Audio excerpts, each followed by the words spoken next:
I guess that's how it's gonna be today. Gotta have to fish slow. I'm gonna start the video here. I've been throwing the swim jig all day. Well, not all day. Been here about an hour. Haven't got the first bite on the swim jig. Just picked up this burner worm, well, speed worm, and I catch a fish right off the bat. So it's probably gonna be one of those days where I got to slow down my presentation and just fish the area real slow.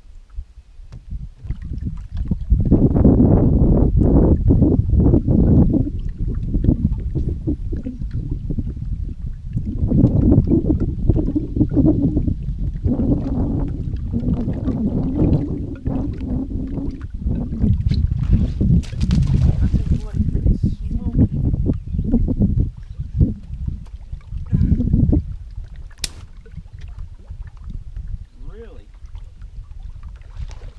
Oh my gosh. It's stuck on the pad.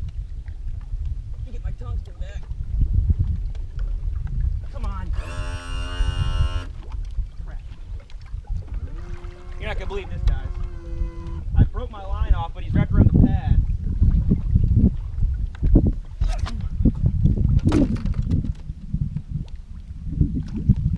Oh gosh! How crazy is that? And I didn't lose my tungsten. Oh my gosh. I don't know how my line broke. Oh my gosh. This is crazy.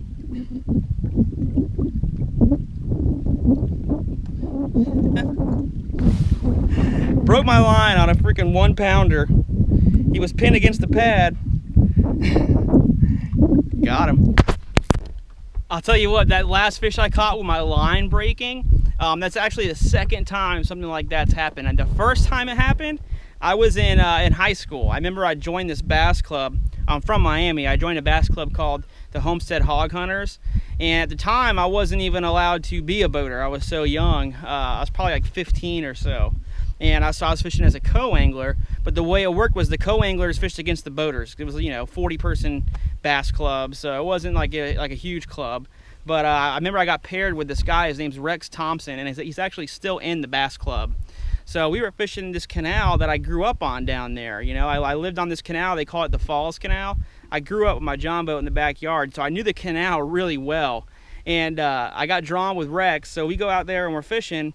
And Rex is throwing mono at the time, and he snaps off on like a 3-pounder.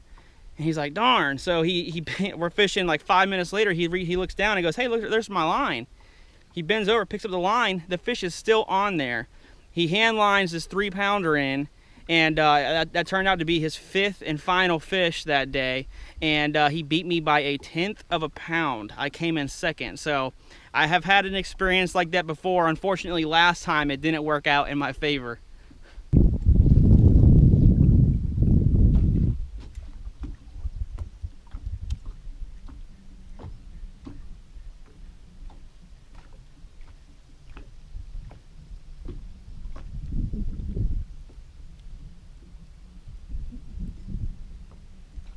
Oh, that's a giant, dude.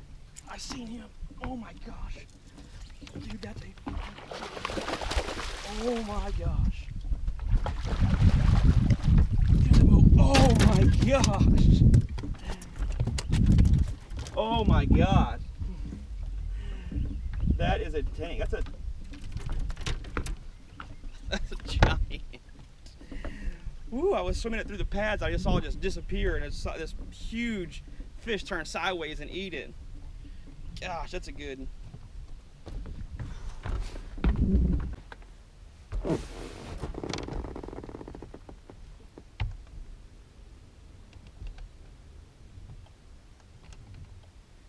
Alright guys, you see how I have like just nothing but a huge field of lily pads right here to my right? But then when I pan the boat to the left, there's like these clumps of lily pads that are a little bit further away. They're kind of secluded. They're by themselves out here. 99.9% of the time when I have a situation like that, I'm not going to go and fish the whole football field. I'm going to come out here and fish these individual strands of lily pads. It seems like the fish, and a lot of times the bigger fish, are like territorial, and they'll use those little clumps of lily pads as theirs.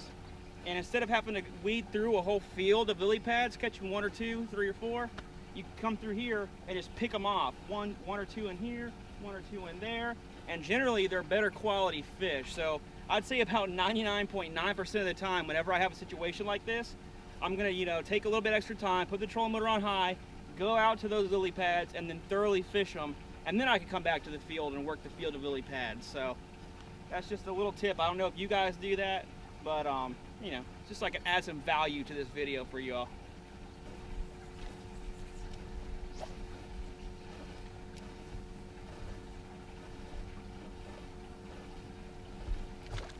See what I'm saying? Right there. That's a good one. There you go.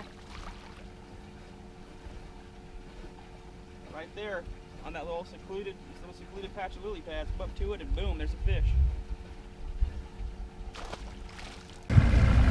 All right, guys, I'm doing like the #1 rule of bass fishing, and that's leave fish to go find fish. The reason I'm leaving them is because I'm catching a lot of like cookie cutter 1 and 2 pounders, and I didn't come out here for that. There's some absolute freak of nature fish that live in this lake, and that's what I'm after today. So I know I got the one good one. There's probably, to be honest with you, there's probably a lot more good ones over there, but I had a spot over here in the corner of the lake. That's where I've been filming a lot of those swim jig videos, and I haven't been here in like 3 weeks. So I'm gonna go check it out now and see if those fish are still there, because if they are, they're all pretty good quality over in that corner.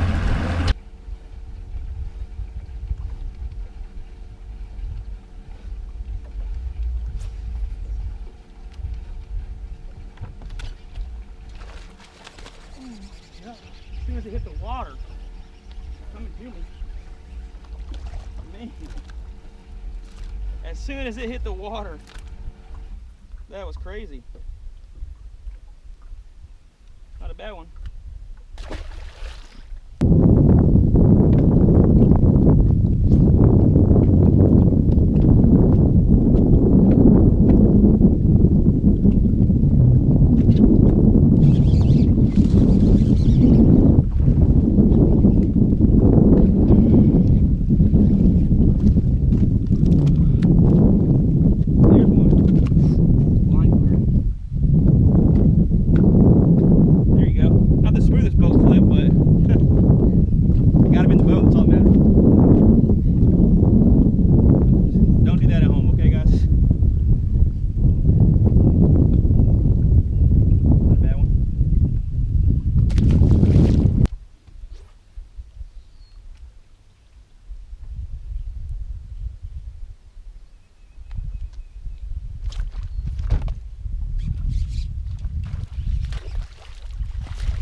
Whole entire pad clump just shook, man. I thought this was a big one.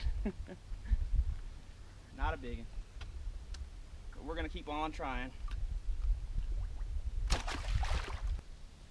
All right, guys, hey, I'm gonna go ahead and end the video here. I hope you guys enjoyed this video. We're almost at 2,000 subscribers, guys. That's crazy. You know, I know in the grand scheme of things, especially compared to some of these other fishing channels, it's just a drop in the bucket. But to be honest with you guys, when I first started YouTube and making these fishing videos, I did it just because I would catch fish and I'd want to go home and show my dad, or go home and show my buddies, you know, like, look at this fish that we caught. When we first started, actually, we hunted a lot too, so we got some hunting videos, because I would be like, oh man, we killed these hogs, or we killed these deer, and then I didn't get the hunt on camera or anything, and I had this GoPro, so I said, why don't I start making these videos and do a YouTube channel? So that's really how the YouTube channel worked. I never imagined I would get anywhere near 2,000, let alone what I have now. So I appreciate every subscriber, and I appreciate all you guys checking out the channel. You know, my goal by the end of the year is to have all the nicest cameras, all the nicest audio equipment, and the drones. I really enjoy the editing process and putting these videos together for you guys, you know, and all my editing and everything I do is self-taught. So every time I film a video, I go home and I learn something new every time. So I really do hope you guys, you know, enjoy these videos. And I just want to let you all know, I really do appreciate you guys checking them out. And if you're new to the channel, thanks for subscribing, guys. And if you haven't yet, please do me a favor, subscribe. It helps the channel grow, and I'm gonna try to give, you know, John B and Lunkers TV and all these guys eventually a run for their money. It's just gonna take some time. I know we'll get there, guys. Hope you all enjoyed this video, as I said, and we'll see you guys soon.